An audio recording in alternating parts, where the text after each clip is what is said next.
कानी बहू।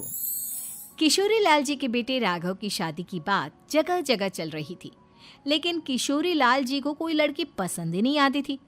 और उसकी एक ही वजह थी, किशोरी लाल जी का लालची होना। उनको लड़की वालों से मोटा दहेज चाहिए था और इसी चक्कर में एक दिन वो एक बहुत पैसे वाले के घर अपने बेटे का रिश्ता लेकर पहुंचे। उस आदमी का नाम था ओम प्रकाश। देखे किशोरी लाल जी, मेरी एक ही बेटी है और मेरी सारी संपत्ति जायदाद सब कुछ मेरी बेटी नैना का ही है। पापा, नाम से लगता है बहुत खूबसूरत होगी। कितना अच्छा नाम है ना, नैना।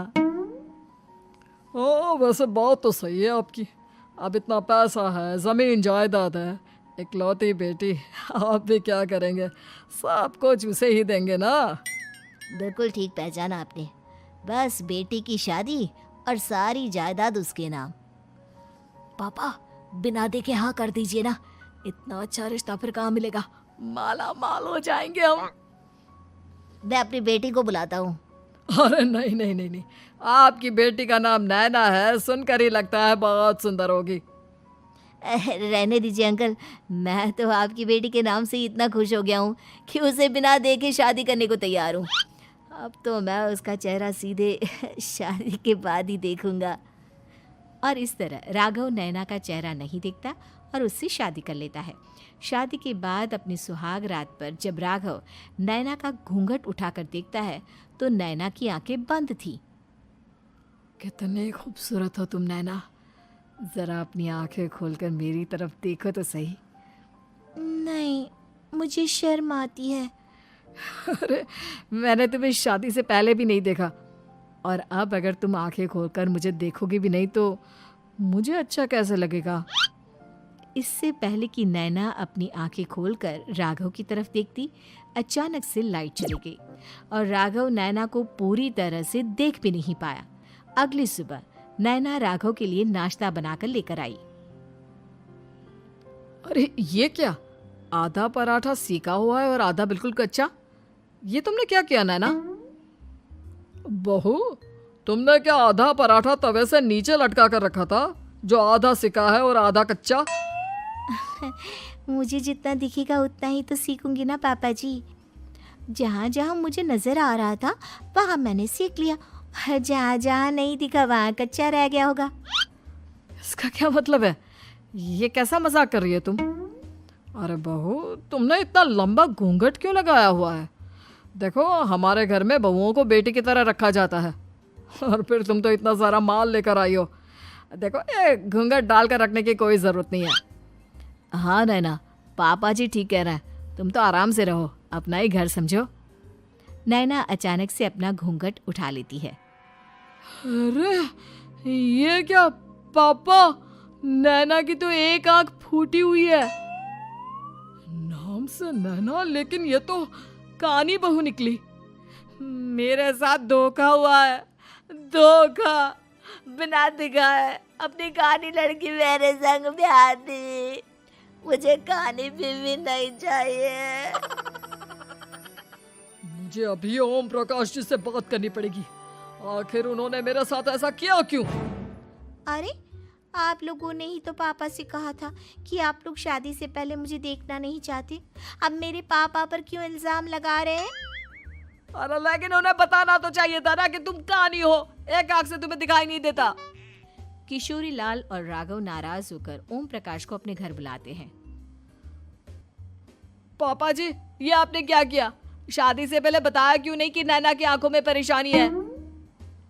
अरे, आप ही ने तो लड़की देखने से मना कर दिया था। अरे लेकिन आप बता तो सकते थे। आपको तो हमारी बेटी की प्रॉपर्टी चाहिए थी, वो भी पूरी की पूरी। अब क्या हुआ अगर उसे आधा दिखाई देता है? प्रॉपर्टी तो आपको पूरी मिल गई ना।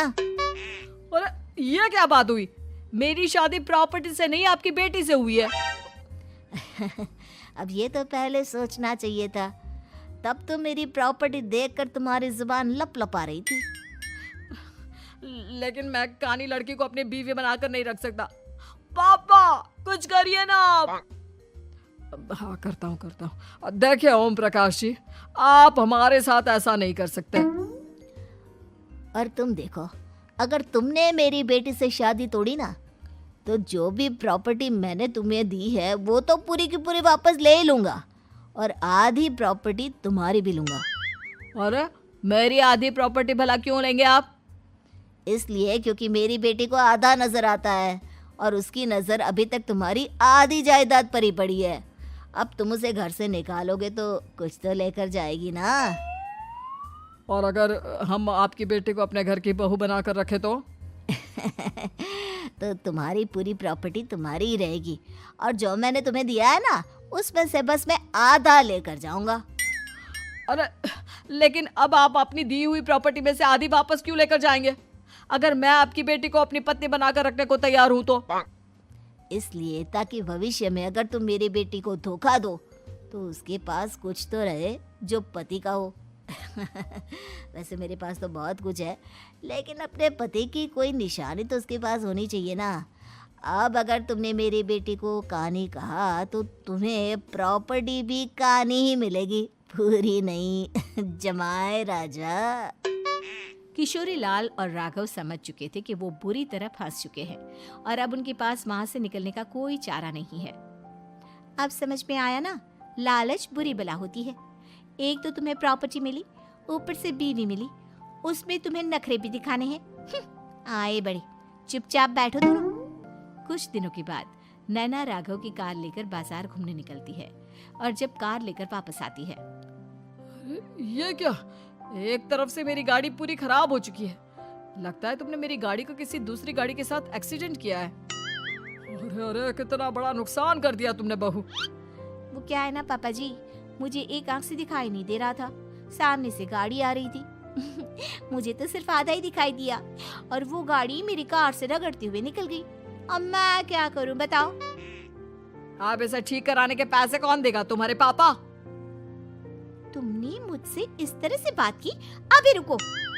नैना राघव की शिकायत ओम प्रकाश को कर देती है। देखो राघव, अब जो मेरी आधी प्रॉपर्टी तुम्हारे पास थी ना, उसमें से आधी और मैं लेकर जाऊंगा, क्योंकि तुमने मेरी बेटी को डांटा। अरे नहीं नहीं पापा जी, गलती हो गई, माफ कर दो। गलती की तो कोई गुंजाइश ही नहीं। अगली बार मेरी बेटी को डांटा तो बची हुई आधी में से आधी और ले जाऊंगा। लालच के चक्कर में हम दोनों ने बहुत बड़ी गलती कर दी बेटा। एक तो तुम्हें कानी बहू मिली और ऊपर से जो माल मिला वो भी काना।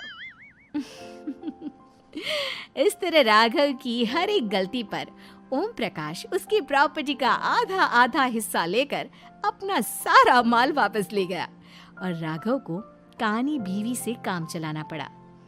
भाई लालच वाकई में बुरी बला है।